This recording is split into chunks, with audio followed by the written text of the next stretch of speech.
ఆశ్చర్యకరమైన బైబిల్ పాఠంగా యెషయా గ్రంథము 42వ అధ్యాయము 14వ వచనం నుండి చివరి వచనం మట్టుకు చదువుకుందాము. చిరకాలం నుండి నేను మౌనముగా ఉంటిని, ఊరకొని నన్ను అణచుకొంటిని. ప్రసవ వేదన పడు స్త్రీ వలె విడవకుండా నేను బలవంతముగా ఊపిరి తీయుచు ఒగర్చుచు రోజుచు నున్నాను. పర్వతములను కొండలను పాడు చేయుదును, వాటి మీది చెట్టు చేమలన్నిటినీ ఎండిపోచేయుదును. నదులను ద్వీపములుగా చేయుదును, మడుగులను ఆరిపోచేయుదును. వారెరగని మార్గమున గ్రుడ్డి వారిని తీసుకొని వచ్చెదను, వారెరగని త్రోవలలో వారిని నడిపింతును. వారి ఎదుట చీకటిని వెలుగుగాను, వంకర త్రోవలను చక్కగాను చేయుదును.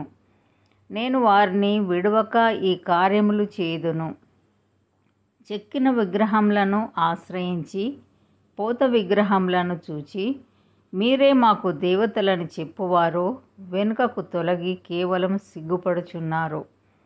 చెవిటివారులారా వినుడి, గ్రుడ్డివారులారా మీరు గ్రహించున్నట్లు ఆలోచించుడి.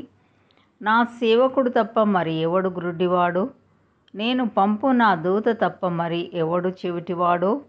నా భక్తుడు తప్ప మరి ఎవడు గ్రుడ్డివాడు? యెహోవా సేవకుడు తప్ప మరి ఎవడు గ్రుడ్డివాడు?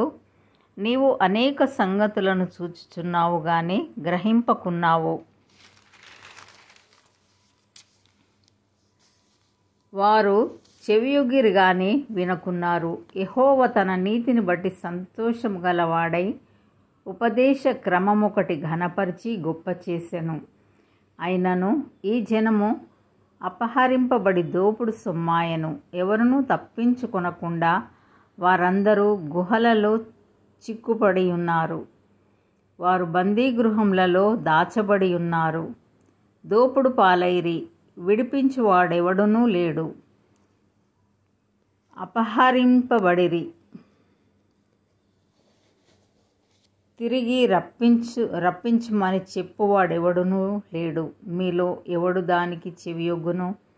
రాబో కాలమునకై ఎవడు ఆలకించి వినును?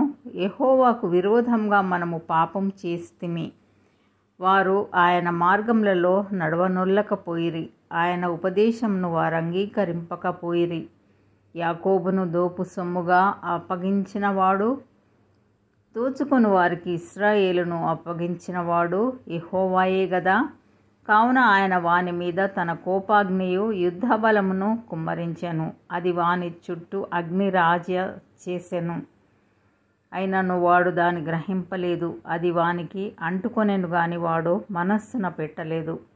ఇంతటితో ఈ దినం కొరకైన బైబిల్ పాఠము సరి.